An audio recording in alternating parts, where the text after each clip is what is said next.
Welcome back to the channel. I'm Tom from Swallows Racing, and today we're going to be revealing our latest race build.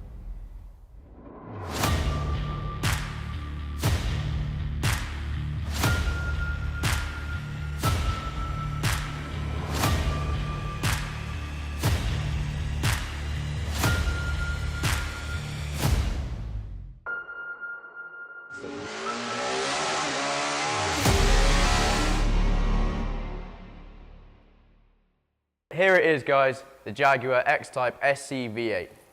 Tom, what made you want to buy this car? So this is a car that I've wanted to own from quite a young age. So it was a bit of a poster car back in the day. So the SCV8 series was launched in 2000. They first started with the Peugeot, and then later in 2003 they reshelled with the actual chassis to put the X-Type on. So the idea behind the SV8 was all to have identical chassis, and each manufacturer could basically put their body shell on the same chassis to level the playing field for the touring car. So essentially this is just one of one. Yeah, one of one in the world. The Peugeot was developed early on, and this is the only one in existence currently. So how come we've never really seen it then? So obviously it didn't really do anything. It was initially launched in 2003, and then the championship failed to start, so it never went any further than that. And the car has actually been hidden for about 18 years. So it's been a long process of us trawling online to try and find it. But the actual current owner, or previous owner, sorry, was Andy Rouse and Peter Hall himself. And back in July last year, we actually spotted the car on Instagram and managed to get in contact with Alan from CNC Motorsport to purchase the car. Just stumbled across it. Yeah, exactly that. It was meant to be. It's got my race number on it, number 4. Scrolling through Instagram, actually at Castle Coombe Racing, and there it was. Phoned him, and then the following Monday we were there to look at the car to try and secure a deal. And why did he give it to you, or why did he allow you to buy it? Because surely there would have been people all over this trying to buy it, as it's such a rare car. You know, there's obviously more than just you in the Jaguar world out there. So what ultimately allowed you to buy this over anyone else, really? I think we were pretty lucky. Obviously, there was a massive amount of interest. We were one of the first people to contact him. Alan at CNC is a really experienced guy. He was actually Andy Rouse's mechanic, so he knows them personally, and Pete as well. So he knew all about the car. But I think the main thing they were concerned about is because it never got off the ground, as it were, our key plan is to race the car. We're not going to hide it away for no one to see. We want to get it out of the events with the JC and the club and get it used and do what it should have done in period. It's only ever really been driven a few times. Andy himself has tested it, and also Justin Wilson, the Formula 1 driver, he's tested it. And I think they were just keen to I guess, let the car go and get out there racing, because it never actually has. And I think it was a kind of their last ever car that Rouse and Hall built, so there was a bit of a personal attachment to the car. So they wanted it to go to a good home, and I think we can give it to it. Oh, definitely. I'm looking forward to it, really. What's the next steps with it then? Obviously, it's sat here in all of its glory. What else is there to do to it to get it to the standard that you want? Yeah, the next steps, really, we're unsure what we're going to race it in, I guess is the word, but first of all, we're going to rebuild it to where it was. So it's going to go right the way back to a bare shell. Obviously, it's been sat since 2003, so it hasn't done anything, so it's going to need a lot of recommissioning. Now, unfortunately, the engine isn't with it. We've got the first engine that was built with the first chassis, which was the Lotus, and then later down the line, it changed to a Nicholas McLaren engine. That isn't with it, unfortunately, but we're probably going to put the original Lotus engine, and then, just go top to bottom on the car and get it back to where it was back in 2003. And then we'll decide what events we take it to and what we race it with. But we do really want to race it. I think it deserves to be raced. 100%. I know a lot of people with these cars don't tend to do that, but that is the sole purpose and plan to do. And we'll obviously document each part of it. Of course. So from the outside, it just looks like an X-Type. But what's really underneath the body shell and what makes this special? So that was the exact concept, is that it would be a completely standard body shell. So essentially that will lift all the way off, and you can see some of the roll bars across, but it is a purposely built bespoke chassis. They actually spent over £1 million developing this chassis, and then each manufacturer could essentially put their body over the top. The only thing that's actually different to a standard X-Type is the front wings, really. Other than that, they're all standard panels, and it is all steel as well, and glass. So it'd be full touring car specification, essentially. And how heavy is it, considering it's got all of the standard features of an X-Type, but it's not? So the current weight with no fluid is 1,100 kilograms. and they say it's 1250 with driver and fluids on board. So it's still impressively light, and obviously 550 horsepower with that kind of weight is pretty impressive. Oh yeah, she's definitely going to shift. So what else makes this special then? Obviously you've got a space frame chassis, you've got slightly flared arches.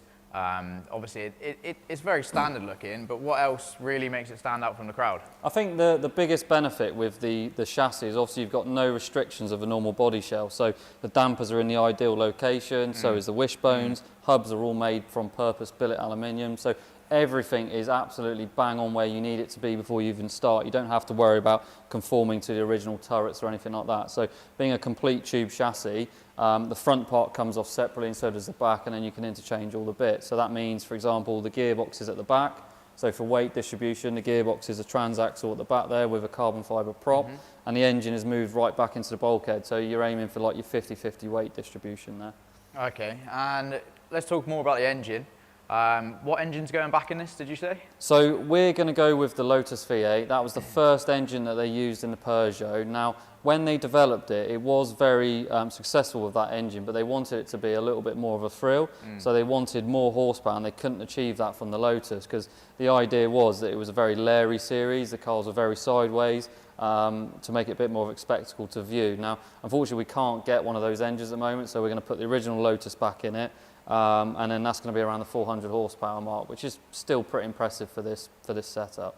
And with what gearbox did you say? So it's got a Hewlin 6-speed transaxle gearbox at the back, which I believe was one of the first development of that gearbox. So we're obviously going to service that and get that back up to where it needs to be. But we're going to run with that as it was, with the carbon prop on that engine, etc. as well. Obviously helps with that weight distribution as well. Obviously, all the development that's gone into it, you want to keep that 100%. as original as possible. Yeah, obviously Andy Rouse himself was a very high regarded touring car driver, so the fact that they had a blank kind of piece of paper to draw this chassis and almost £1 million worth of development to get it where it needs to be, you know it's going to be one of the best handling cars out there. So we just want to make the best of that.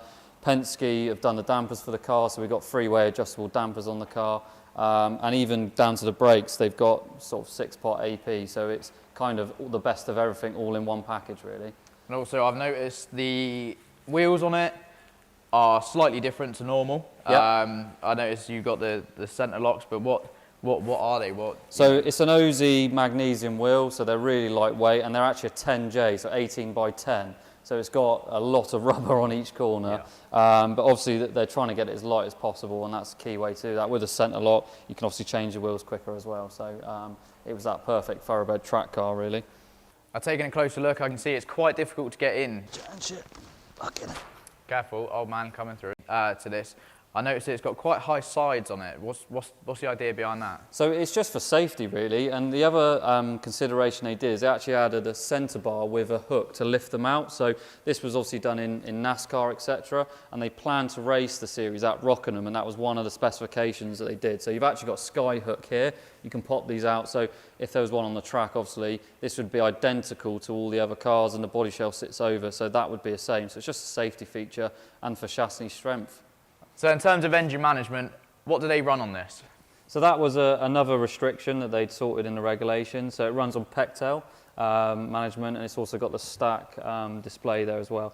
That's actually something that will probably change. Obviously a lot's moved on in regards to management. So with all of our race applications, we use the Max product. So we'll actually probably end up rewiring the car and putting some modern management on it just for safety, really, and we can get better data from that. But for the moment, I've still got the original Pectel and stack dash. It's all part of the history, it's what we like, but of course there's always improvements to be made somewhere. And as this is nearly 20 years on now, like you say, the ECU management and stuff have come on such a long way. Yeah, it's moved a massive amount, and that was really one of the only ECUs available at that time. And obviously they wanted to keep it competitive, so everyone was locked on the same ECU and same powertrain. So it made it easy to be locked and for it to be left alone, essentially. And Pectel was the people to use back in the day, weren't they? Yeah, very Ford orientated, which I believe is now Cosworth now. So yeah, it was the ECU to have of this period, if that were to be the case. Nice. Totally. The inside's fairly simple, and that dash doesn't look very original. It's weird because that was one of the first things we noticed when we actually went to look at the car, because in most of the photos that were launched, it didn't show the interior. But when we actually got all the information and the book pack with the car, this was actually made as a complete one-off clay resin mould. So this is probably the only one to be actually done. Again, another one of one. Yeah, absolutely one of one. And the level of detail they went to get it to that exact proportion, obviously to fit the stack dash and all of those switches, it was all planned to absolute perfection. Simple, but there's quite a lot going on when you look into it. Yeah, there is, because it goes into the centre of the chassis with the gear selector there, and all the panelling around the cage just completely takes your eye off it. So it looks almost like a factory-fitted Jaguar, but in obviously race form. And obviously you said that you were going to use an AIM dash. Yeah, so we'll use the AIM dash with the Max ECU. Same again, we get all of the data logging facilities with that, so we can log all of our track data, etc., and driver, so we can see if it's me or the car.